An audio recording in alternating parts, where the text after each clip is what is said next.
अस्सलाम वालेकुम क्लास। आसान केमिस्ट्री में एक बार फिर आपको खुशामदीद कहते हैं। चलें जी, आज हमने डिस्कस करना है इक्विलिब्रियम कांस्टेंट और उसके यूनिट्स क्या होते हैं। ठीक है, इक्विलिब्रियम कांस्टेंट शॉर्ट क्वेश्चन में आता है कि व्हाट इज़ इक्विलिब्रियम कांस्टेंट, उसका फार्मूला क्या होता है, उसकी डेफिनेशन आपने किस तरह लिखनी है। तो इक्विलिब्रियम कांस्टेंट मैथमेटिकली हमने देखा था कि के सी की वैल्यू हमारे पास आई थी, सी की कंसंट्रेशन, डी की कंसंट्रेशन ओवर ए की कंसंट्रेशन इंटू बी की कंसंट्रेशन। मीन के हमने ऊपर प्रोडक्ट लिखे थे और नीचे क्या लिखे थे, रेक्टेंट लिखे थे। ठीक है, तो बिल्कुल इसी फार्मूले को देख के हमने उसकी क्या करने की डेफिनेशन लिखने के लिए हम कांस्टेंट की। अगर हमारे पास तीन डायरेक्शन हो ए प्लस बी और मैं क्या दे रहा हूँ सी प्लस डी, तो इसके लिए हम इक्विलिब्रियम कांस्टेंट तो हम लिख लेते हैं कि जी के सी की वैल्यू ये आई। ठीक है, फिर उसकी हम वर्डिंग के अंदर उसकी डेफिनेशन कैसे लिखेंगे, तो आपने लिखना है कि it is the ratio of product of concentration of products raise to the power over. फिर हमने पहले आपने बात की प्रोडक्ट्स की, फिर आप बात करेंगे रेक्टेंट की। ठीक है, तो इसकी हम डेफिनेशन लिखते हैं कि it is the ratio of product कहते हैं कि ये वाला हासिल ज़रब ऑफ कंसंट्रेशन ऑफ प्रोडक्ट्स जो हमारे बनते हैं वो वाले, ये वाला पार्ट। ठीक है, raise to the power and, फिर आप लिखेंगे एंड। अब ठीक है, जो बाद वाला आपका जो प्रोडक्ट है उसको आपने रेक्टेंट लिख देना कि मीन के एक बात प्रोडक्ट की होगी, एंड के बाद एक बात क्या हो जाएगी, रेक्टेंट की हो जाएगी। ठीक है, and product of concentration of reactants raise to the power. ठीक है, अगर आप लिखेंगे के सी किलो क्या आएगी, कि मैं इसको शॉर्टकट करके इसका फार्मूला लिख रहा हूँ कि ratio of product of concentration of product over product of concentration of reactant. ठीक है, ये वाला यहाँ प्रोडक्ट, यहाँ पे रिएक्टेंट, ऊपर प्रोडक्ट नीचे रिएक्टेंट, बाकी इससे पिछली बात सारी सेम। तो ये हो जाएगी डेफिनेशन ऑफ इक्विलिब्रियम कांस्टेंट के सी क्या होता है। मैथमेटिकली हमने देखा था, अब हमने वर्डिंग में उसकी क्या देखी, डेफिनेशन देखी। इसके बाद उसके यूनिट्स।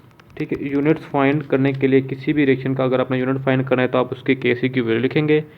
वैल्यू लिखने के बाद उसके आप उस यूनिट फाइंड करेंगे। तो आपको समझाने के लिए मैं एक दो एग्जांपल इसको सॉल्व करता हूँ कि जी हमारे पास एक एग्जांपल है आप जो आपकी बुक के अंदर दी हुई है, वो है N2 प्लस O2। ये में क्या दे रहा है, 2NO। ठीक है, तो हम इसकी पहले के सी की वैल्यू लिखेंगे। के सी की वैल्यू कैसे आएगी कि जी हमारे पास आई NO की कंसंट्रेशन।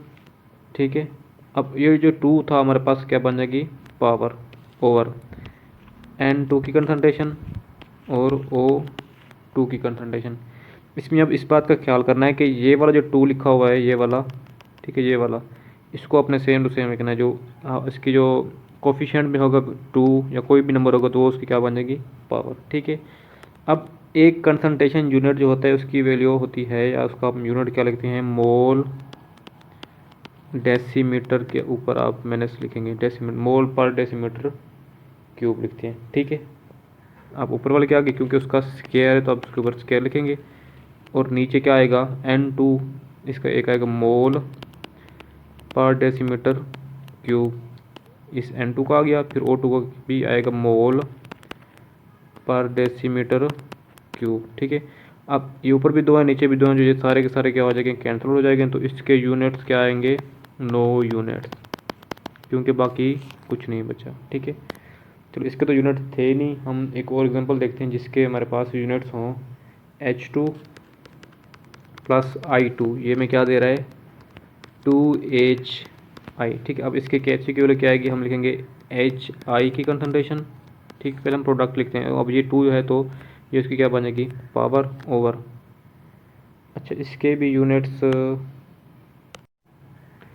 भी यूनिट्स नहीं आएंगे। ठीक है, क्या आएगा,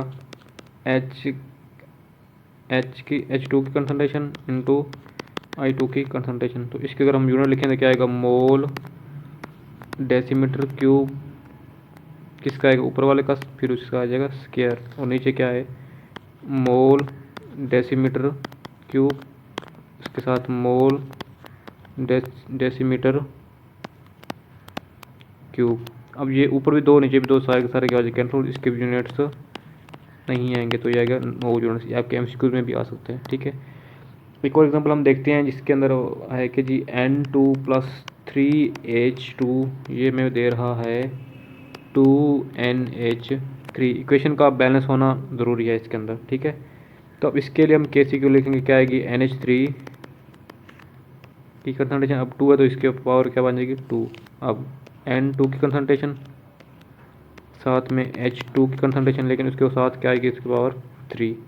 अगर हमने इसके यूनिट्स लिखने हो तो क्या आएंगे, NH3 का क्या आएगा, मोल डेसीमीटर पर डेसीमीटर क्यूब, इसके ऊपर क्या आएगा, स्क्वायर, नीचे क्या आएगा, नाइट्रोजन के लिए हम लिखेंगे मोल डेसीमीटर क्यूब, इसकी पावर कोई नहीं है, फिर मोल डेसीमीटर क्यूब, इसकी पावर क्या है, 3, ठीक है। अब आप देखें ऊपर 2 हैं मोल डेसीमीटर क्यूब वाले, और नीचे क्या है, 3 ये वाले हो गए, एक ये हो गया, 4 हो गए। तो नीचे 2 बचने चाहिए, मीन के इसके साथ ये कट गया और इसका एक कट गया, बाकी इसके 2 बच जाएंगे। मीन के ऊपर 2 हैं नीचे 4, तो नीचे 2 बचने चाहिए, तो इसके क्या आएगा, 1/, मोल डेसीमीटर क्यूब का स्क्वायर, ठीक है। अब हम इसको ऊपर लेके जाएंगे तो क्या बन जाएगा, मोल का इन्वर्स, फिर डेसीमीटर क्यूब था तो ये क्या हो जाएगी, 6 किसका हो जाएगा, प्लस का हो जाएगा। मीन के नीचे वो माइनस का होगा तो ऊपर जाके क्या हो जाएगा, प्लस का हो जाएगा, ठीक है। तो इसका यूनिट्स क्या आएंगे, मोल स्क्वायर डेसीमीटर की पावर 6, तो ये आएंगे units of KC for the reaction of ammonia gas, ठीक है। चलें जी, ये सामने इसके यूनिट्स भी डिस्कस कर ले, कोई भी रिएक्शन हो आपने उसको बैलेंस करके उसके यूनिट्स फाइंड कर लेने। चलें जी, मिलते हैं नेक्स्ट वीडियो में, इस यहाँ तक के लिए खुदा हाफिज़।